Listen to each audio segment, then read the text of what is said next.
Tantor Audio, a division of Recorded Books, presents Scotland's Forgotten Past, a history of the mislaid, misplaced and misunderstood, by Alistair Moffat, narrated by Chris Bland.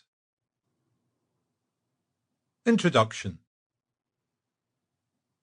Until very recently, much of Scotland's long history seems to have been forgotten, misplaced or misunderstood, and often thought of as incidental. In the past was much simpler. During drowsy double periods on a Friday afternoon, Scottish school children watched a procession of kings, queens, warriors and saints shuffle across the landscape before eventually and inevitably arriving at now. Far in the distance, we heard the clash and war cries of ancient battles and saw fire and destruction flicker on the horizon. But we were not diverted as nations formed and comfortable destinies were settled. Scotland's history was simpler than most. There wasn't much of it, and in any case, the most interesting bits happened when it collided with England's. The cheering after the Battle of Bannockburn in 1314 somehow died away and led to the disaster at Flodden in 1513. From there we made it safely to the Union of the Crowns in 1603, and then to the Union of the Parliaments in 1707.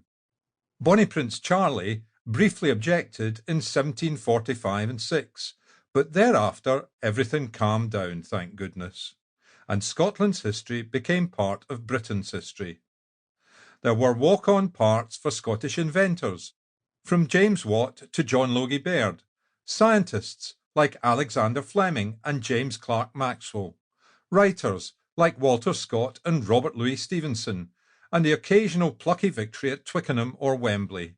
But that was basically that. Until recently. Generations of Scots cheerfully failed to notice how profoundly our history had been hijacked by our friends in the south. Queen Margaret, the only famous Scotswoman before Mary Queen of Scots, who was essentially French as well as feckless, was English. Married to Malcolm Canmore, a bearded, carousing Celtic warrior king, she brought civilization and better table manners to his hall at Dunfermline, substituting prayer and piety for roaring, drunken feasting, and was of course made a saint. Her son, David I, was raised as a Norman Frenchman in England, and behind him trailed processions of French monks who built the border abbeys and brought more civilization to the blasted heaths of the north. Even our heroes appeared to be on loan. William Wallace was known as Le Wallace, the Welshman, and lots of Robert de Bruce's Norman French relatives fought against him at Bannockburn. Far from a nation-defining victory, it could also be seen as more of a family tiff. Even when it was occasionally written down, our history was not our own. It used routinely to begin with the arrival of the Romans in the 1st century AD, because Tacitus's Agricola was the sole surviving written source for the doings of the rain-soaked, woad-covered natives. But even then they were ignored. Most Scots were too busy admiring the might of Rome, the shining armour, the red cloaks, and tremendous plumed helmets of the legions, images fed by the sword and sandal epics turned out by Hollywood, to notice that Tacitus was also writing about our ancestors and our landscape, and not always in glowing terms. The truth is, many of us would rather have been the descendants of the Romans than the scruffy Caledonians. They got regularly stuffed anyway, a rabble of ululating savages scattered by the iron discipline of Agricola's soldiers at Mons Gropius, wherever that was. In fact, until the late 20th century, histories of Scotland often began not with the people who lived there, but with invaders who came from somewhere else, ignoring 8 millennia of our prehistory and opening with the defeat of our ancestors by an army that had marched from the south. A theme seemed to develop as the Venerable Bede wrote of the expansion of Northumbria into southern Scotland. Macbeth became famous only because William Shakespeare wrote about him, and he came to a sticky end. Having raised an army in England, and with the help of Siward, Earl of Northumbria, Malcolm arrives to clear up the blood-spattered mess and restore Scotland to civilization. As we dutifully copied down in our jotters the dates of disasters and the one home win from Flodden to Culloden, the impression was not just that we were in bed with an elephant, but that it rolled over often, too often. Surely it was better to hitch our history to the English juggernaut, especially when the drive for empire began in earnest in the second half of the 18th century. Rather than charging across the heather, claymores raised, to attack yet another government army sent from the south, surely it was more sensible to be rewarded by that government for charging the native armies on the battlefields of India, South Africa, and beyond. Exotic battle honours were soon stitched onto the standards of Scottish regiments, and fortunes made in the Raj and the forests of Canada that raised great mansions on wide estates from the borders to the Highlands. But it didn't last. When the winds of change began to blow harder in the 1950s and the sun set very quickly on the British Empire, our gaze was at last turned inwards. About 30 years ago, Scottish history writing suddenly began to flower, perhaps in part because of the simultaneous rise of a nationalism that dragged a national awareness behind it. And it turned out that actually we were different. We did have a much more complex and much richer story hidden under all the tartan blankets for sale on Edinburgh's Royal Mile. I began writing about Scotland's story in 1999, and 25 books later, I find that my curiosity is nowhere near exhausted. I remain fascinated, still writing about this quirky, bad-tempered little nation on the northwest edge of Europe, still discovering new insights, untold stories, and things I don't understand. That's so for a simple reason. The story is still in the process of becoming known, and much waits to be revealed about our ancestors and the land they made. For this book, I've chosen 36 episodes, half-forgotten or misunderstood tales that had been submerged by the wash of history across the country. They are arranged in chronological order, linked to each other, and, I hope, avoid falling into the bear traps of cliché. They show how different Scotland is and was, but their guiding principle for me was always, "Really? I didn't know that." Chapter 1. The Primeval Pile-Up. On a sunny summer's evening in 1989, Patricia MacDonald took a photograph that explains Scotland's history. From an aeroplane flying over Loch Lomond, she noticed how the long shadows played on Conic Hill's northeastern shore. They threw into relief a corrugated, buckled ridge that climbed up out of the water before stretching away into the distance across high moorland. To the south of the ridge, the land was green, a patchwork of fields, farmhouses, and woods, and to the north it glowed with the russet colours of the heather-clad uplands where the mountains began to rise. What Dr. MacDonald captured so brilliantly was a snapshot of Scotland's geological makeup. The buckled ridge is a cultural, political, and agricultural frontier. It is the line of the Highland boundary fault that runs between two Scotlands, from Kintyre in the southwest to Stonehaven on the North Sea coast. To the south of the fault lies the rich farmland of the Midland Valley, where most of the population has always lived, and to the north are the mountains, the glens, and the straths, with a very different history, a different language, and a different people.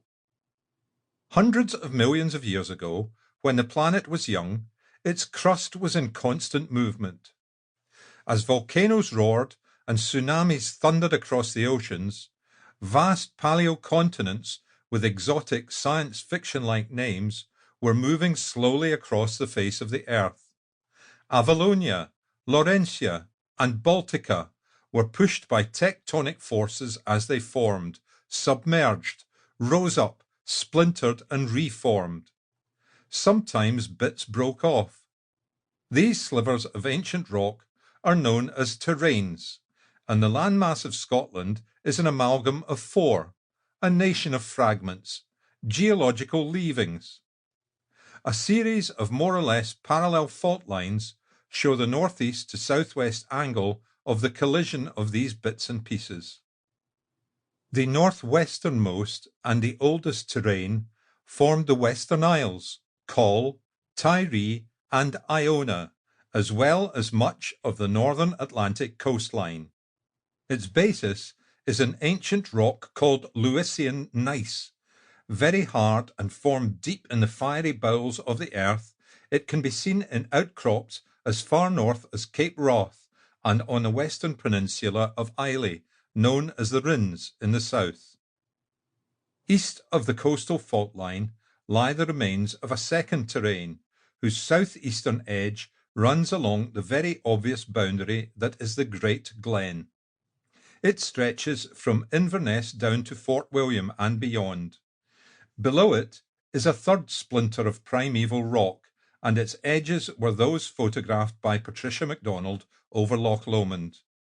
The fertile Midland Valley came drifting across the crust of the earth from tropical latitudes. Over cycles of millions of years of dense jungle, countless trees fell and were compressed into seams of coal. Aeons later, these would form the basis of Scotland's industrial revolution in the 18th and 19th centuries. At the hamlet of Nirebel on the west coast of the Isle of Man, a thin grey-white seam of rock rises out of the waters of the Irish Sea.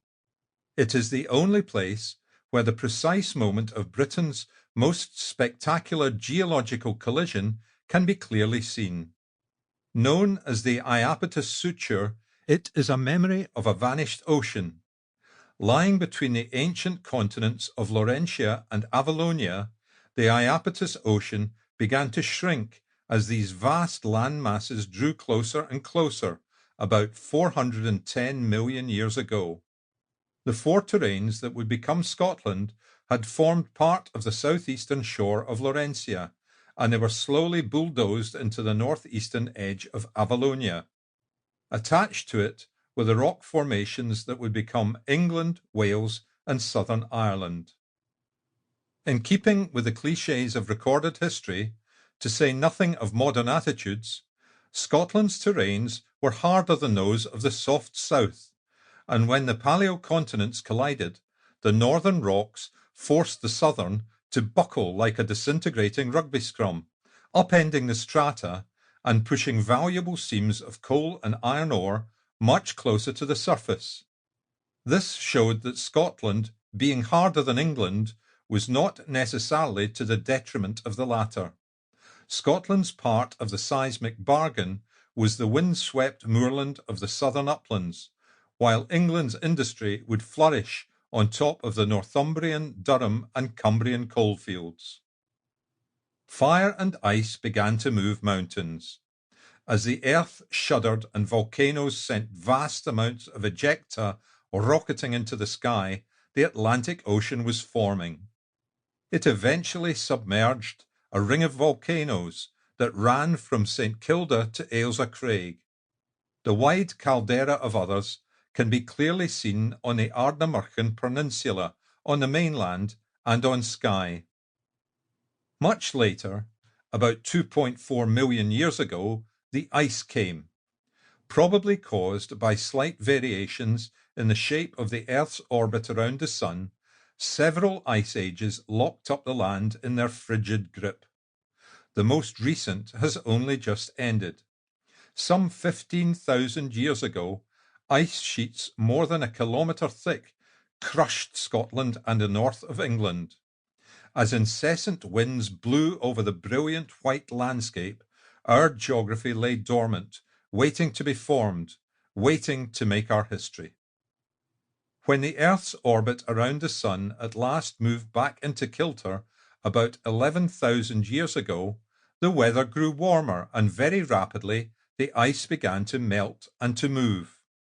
The spine of Scotland, the Drumalbin Mountains, stretching north from Ben Lomond to Assynt, lay under a vast hemispherical ice dome.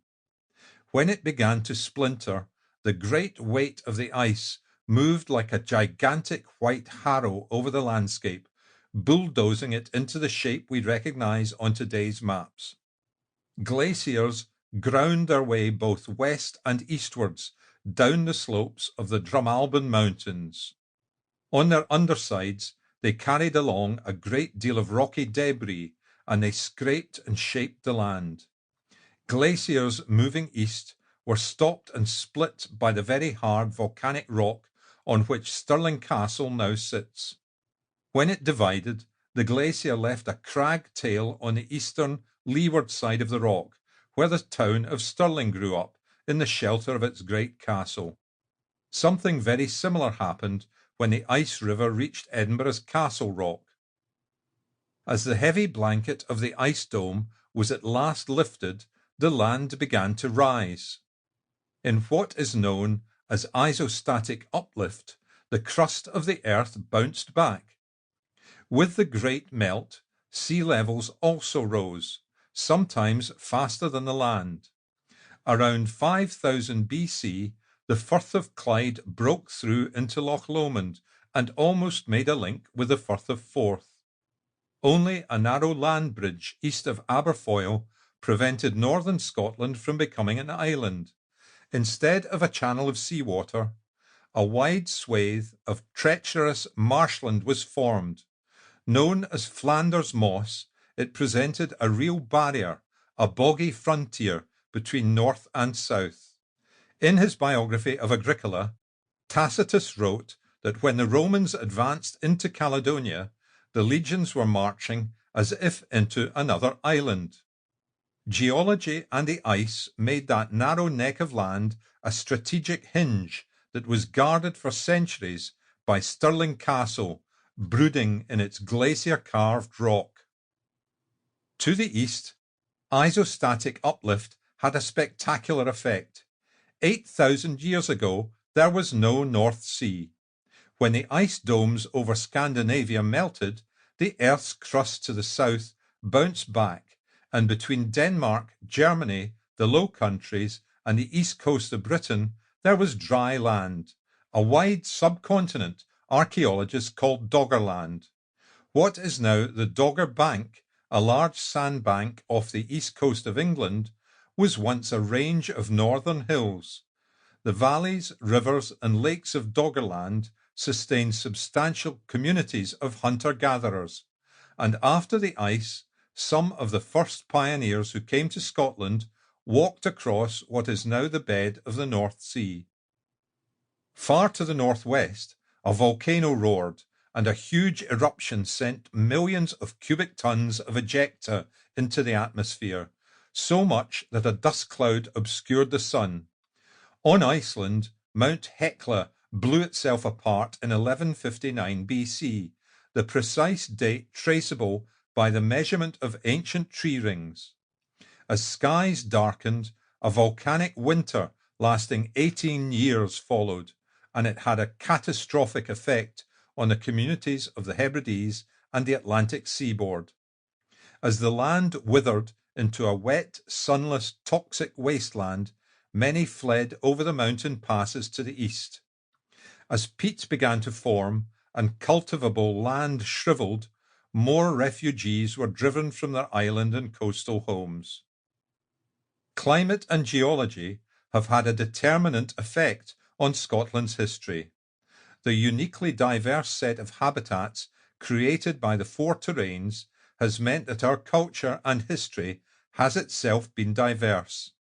Between east and west, north and south, upland and lowland, coastal and inland, many Scotlands have developed distinct identities that resist tartan pigeonholing and easy assumptions. The Scots are indeed different from the English, but often they are even more different from each other. Geology, fire, and ice form the mosaic that makes up the story of Scotland. Chapter 2. The Great Halls. After the white wasteland of the ice had shrunk back to the far north, Scotland quickly grew green. As with the Arctic tundra now, summer brought warmth, and the land was carpeted with sweet grass. Herds of wild horses, deer, and other fauna followed the seasonal grazing, and behind them came the hunters, the pioneers, the first to see the mountains, glens, rivers, and straths of Scotland. Then the trees began to grow. Only a short time after the retreat of the glaciers, a dense wildwood covered the land, and under its canopy people began to settle, making summer camps, gathering the wild harvest of autumn and wrapping their furs against the cold blast of winter. It is likely that there were very few pioneers living in what is now Scotland in the millennia after the ice. Populations increased only very slowly, and hunter-gatherer bands needed wide ranges to sustain themselves. In some ways it was a good life, when the roots, fruits, nuts and berries were plentiful and game was abundant. On sunny evenings, with full bellies and a good summer to come, our ancestors will have sat together, paddling their feet in the burn, telling stories and teasing each other. But around 4000 BC, life in the wildwood was changed utterly. Immigrants crossed the North Sea, and in their boats they carried the seeds of the greatest revolution in human history. The first farmers made landfall on the eastern shores of Scotland, moved up the great rivers, claimed good land, and built structures that astonished the native hunter-gatherers. 1976 saw one of the driest, sunniest, and warmest summers on record. From the middle of June to the end of August, temperatures regularly rose to more than 30 degrees centigrade, and the tarmac on roads melted. Snowplows were sent out from Inverness on the A9 to spray the surface with sand. There was widespread drought, and yet at the Royal Commission for Ancient and Historic Monuments in Scotland there was great delight. By coincidence, the RCAHMS began an annual programme of aerial photography in the same year, and droughts show up crop marks very well. Wheat and oats are particularly sensitive to soil water content, and in dry summers, features such as ditches or post holes that may be invisible on the ground can be seen clearly from the air. During the hot summer of 1976, an aerial survey was systematically covering the lower valley of the River Dee near Aberdeen. Over a field of corn at Balbridie on the south bank of the river, a photograph was taken that showed something remarkable. It was a series of rows of post holes in the shape of a large rectangular building that measured 25 by 13 metres, 82 by 43 feet. Then, a short time later, the remains of a second building were found. Only about a mile away, on the north bank of the Dee at Crathes, there was another set of post holes from another huge building. At first, the archaeologists at Balbridie were certain that they were excavating a hall from the Dark Ages, the sort of feasting hall so vividly described in Beowulf. At Yevering, some 200 miles, 320 kilometres to the south, in Northumberland, an Anglo-Saxon hall of a similar size had been discovered. But when the remains of charred grains were radiocarbon dated, the excavators were astonished to discover that the structure at Balbridie had been built almost 4,500 years earlier. Nothing like it had been seen before. For the hunter-gatherers who fished the River Dee and hunted along its wooded banks, this huge building with a roof that rose up to 10 metres, 33 feet, would have been almost incomprehensible, the work of giants or the gods. It was as though the natives had emerged from their shelters among the shadows of the trees to see a skyscraper. Not technologically very different from the Anglo-Saxon halls of the Dark Ages, the buildings at Balbridie and Crathes may have had no contemporary parallel in Scotland, but the remains of others have been found across the northern European plain in Poland, Germany, and Holland. In their boats, the first farmers carried not only seed, but also expertise. They knew how to erect high walls and make them stable in post holes, form roof trusses, and secure them with ridge poles, and they had the tools to do these things. At Crathes, the long walls were made from oak trees, either entire trunks or split timbers. These could only have been felled by the very best and biggest flint axes and worked with chisels of extremely hard and sharp stone tapped by wooden mallets. All of these skills crossed the North Sea with the early farmers, and they transformed the landscape. Each of the halls on the Dee was home to between 30 and 50 people. Substantial communities, far larger than hunter-gatherer bands. But they needed to be fed from the moment they hauled up their boats onto the riverbank. Until they had cleared the land, most probably by burning back the scrub and planting in the rich potash left behind, they too needed to hunt and gather the wild harvest.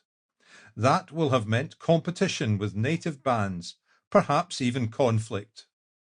But once the great trees were felled, the halls built, crops sown in the small fields around them, and pens made for such stock as they had, something more than a farm was established.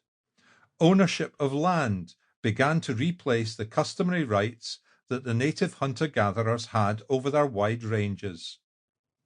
There is likely to have been resistance of some kind, but analyses of ancestral DNA show that the incomers quickly overwhelmed the natives by sheer numbers, and they did so for an unexpected reason.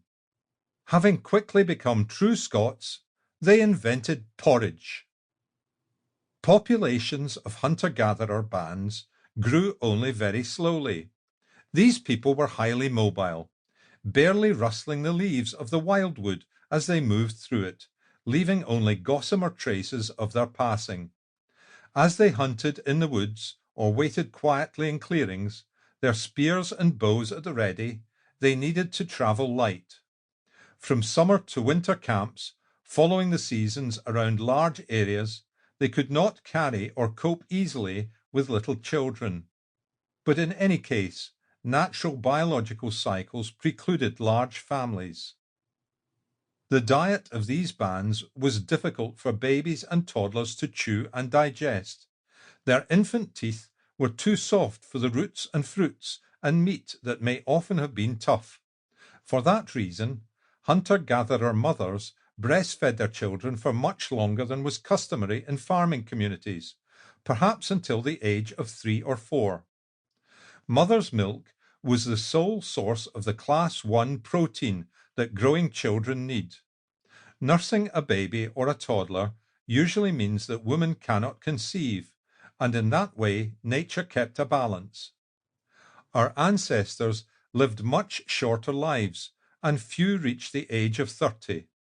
For a woman, that meant a fertile period of only 14 to 16 years at the most, and of course not all of her babies would have survived, and nor might she.